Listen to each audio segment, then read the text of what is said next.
1 मई हो चुकी है और 3 दिन बाद जब 4 मई होगी तो पता चल जाएगा पश्चिम बंगाल का अगला मुख्यमंत्री कौन है। और 2 ही ऑप्शन है, या तो ये या तो ये। अब सवाल है, देखिए 5 राज्यों के चुनाव नतीजे आएंगे उस दिन। कई राज्यों के चुनाव नतीजे एग्जिट पोल में जो दिखाए गए हैं लोगों को लग रहा हाँ ऐसा ही होगा, लेकिन बंगाल में क्या होगा इस पर जानने की सबकी उत्सुकता है कि आखिर बंगाल में कौन जीतेगा, किसी कितनी सीटें आएंगी।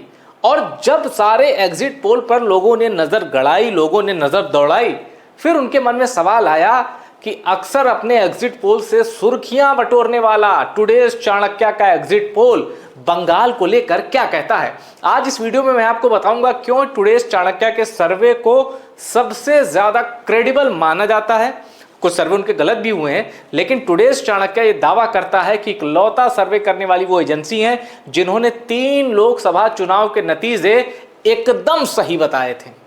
ये टुडेज चाणक्य के सोशल मीडिया पेज पे उनका ये इन्फो है, जो कहते हैं ना अबाउट बायो, ये उनका है कि भाई 3 लोकसभा चुनाव हमने एकदम एग्जैक्ट प्रेडिक्ट किए थे। अब टुडेज चाणक्य का बंगाल एग्जिट पोल क्या कहता है इस रिपोर्ट में मैं आपको वो बताने वाला हूं। चलिए सबसे पहले आप ये देखिए टुडेज चाणक्य का ऑफिशियल पोस्ट।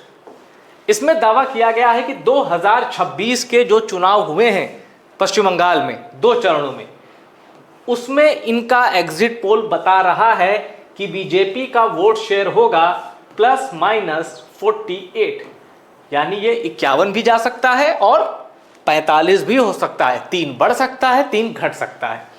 अब टीएमसी का वोट शेयर ये बता रहे हैं 38% ±3, यानी ये 41 भी जा सकता है और 35 पर सिमट भी सकता है। अदर्स में ये 14% दे रहे हैं, 14% ±3। अदर्स की हैसियत ज्यादा नहीं है, कांग्रेस और कम्युनिस्ट पार्टियां हैं, लेकिन वो बहुत गंभीरता से चुनाव लड़ भी नहीं रहे, उनका प्रचार उतना आक्रामक नहीं है। मोटे तौर पर यह लड़ाई बाइपोलर है, टीएमसी वर्सेस बीजेपी। अब इतने से ही आप समझ गए होंगे कि कोई पार्टी अगर 50% से ज्यादा वोट शेयर हासिल कर रही है, इसका मतलब वो सीटें भी आधे से ज्यादा जीत रही है और इन शॉर्ट वो बहुमत हासिल कर ले रही है।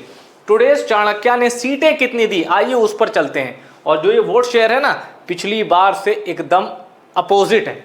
पिछली बार यानी 2021 के पश्चिम बंगाल विधानसभा चुनाव में ये इधर था, ये इधर, यानी वोट शेयर पलट गया है। तो क्या सीटें भी बदली हैं? जरा देखते हैं सीटों को लेकर टुडेज चाणक्य का दावा क्या है।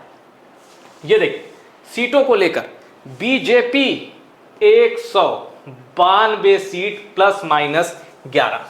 अब आपको ये चीज पता होगी कि 294 सीटें हैं पश्चिम बंगाल में और 148 है वहां मेजॉरिटी की सीट।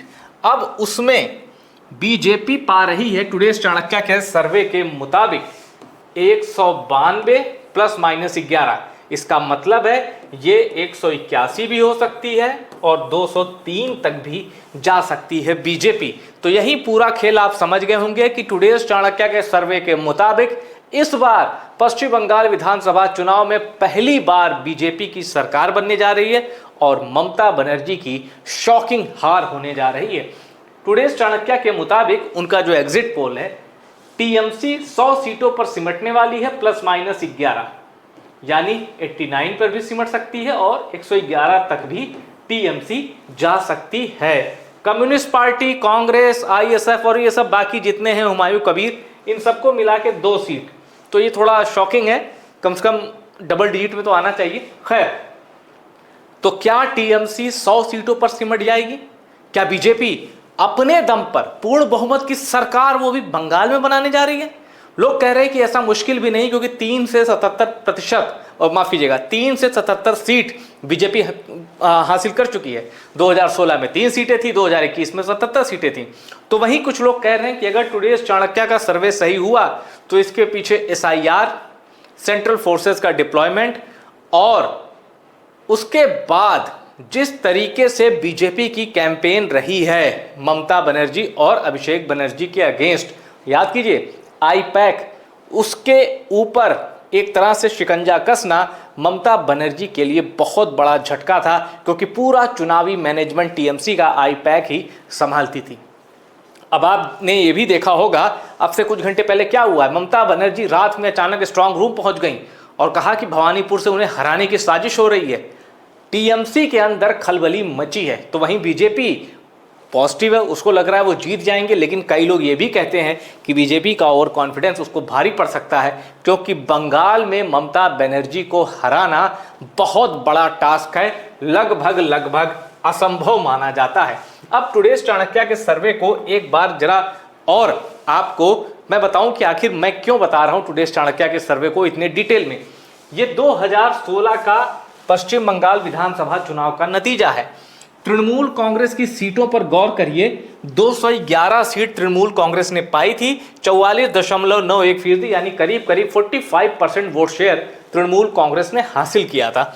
अब आप देखिए 294 की विधानसभा सीट में तृणमूल कांग्रेस की सीटें कितनी हैं, ममता बनर्जी 211 सीटें लेकर आती हैं, 211 सीट। कब? मैं 2016 के विधानसभा चुनाव की बात कर रहा हूं, आज से 10 साल पहले की। आप बस ये आंकड़ा मत भूलिएगा, 211, ठीक। अब 2016 में टुडेज चाणक्य का मैं सर्वे दिखाता हूं पश्चिम बंगाल की असेंबली इलेक्शन को लेकर। सबने ममता बनर्जी को बहुमत दिया था। सबने कहा था कि 2016 में पश्चिम बंगाल में एआईटीसी यानी ऑल इंडिया तृणमूल कांग्रेस की सरकार बनेगी। ममता बनर्जी यानी टीएमसी की सीट आई थी 211 और टुडेज चाणक्य तब न्यूज 24 के साथ उन्होंने किया था, सीटें दी थी 210। इतना सटीक अनुमान, 210 का अनुमान लगाया था, आई 211। अब यहां मैं आपको एक कहानी बताता हूं। 2014 का लोकसभा चुनाव जब हो रहा था, नतीजे नहीं आए थे, तब मैं न्यूज 24 में था और वहाँ के संपादक आजकल एक जाने माने चर्चित देश के यूट्यूबर हैं, तब वो संपादक होते थे। उस वक्त भी न्यूज 24 के साथ टुडेज चाणक्य ने सर्वे किया। अब उत्तर प्रदेश का सर्वे आया 80 लोकसभा सीटों का, तो टुडेज चाणक्य ने 71 सीटें दे दी, 70 प्लस माइनस कुछ ऐसे करके सीटें दे दी उत्तर प्रदेश में। बीजेपी के प्रभारी उस वक्त अमित शाह थे उत्तर प्रदेश के। उत्तर प्रदेश में कोई बीजेपी का नेता और कोई बीजेपी का डाई हार्ड सपोर्टर ये दावा नहीं कर सकता था कि 70 सीट भी कोई पा सकता है। 70 सीट 80 में से बीजेपी ने 73 सीटें पाई, 71 खुद और 2 अपने सहयोगी को दी थी अपना दल, और दोनों उसने जीत ली। 73 सीट्स आउट ऑफ 80। और जानते हैं, जब टुडेज चाणक्य का ये एग्जिट पोल ऑन एयर हो रहा था, तो जिन संपादक की मैं बात कर रहा हूं, चर्चित यूट्यूबर हैं विदेश के, उन्होंने ऑन एयर ये कहते हुए माफी मांगी थी कि मुझे लग नहीं रहा कि ऐसा होगा। और टुडेज चाणक्य ऐसा नहीं है कि उसने जब नंबर देखा होगा, सर्वे मिलाया होगा 73 या 70 प्लस माइनस, उन्होंने भी सोचा होगा यार ये कैसे, पर उनका सर्वे सटीक बैठा। और ना सिर्फ यूपी, पूरे देश में एनडीए कितना पाएगा ये भी उनका एकदम सटीक अनुमान था। 340 के आसपास थी कांग्रेस, 70 उन्होंने यूपीए को दी थी। सारे अनुमान सटीक बैठे थे। और तब जो चैनल की मालकिन है और बड़ी कुशल प्रशासक में कहूँगा चैनल के मैनेजमेंट को लेकर, अनुराधा प्रसाद, उन्होंने पार्टी दी थी। क्यों?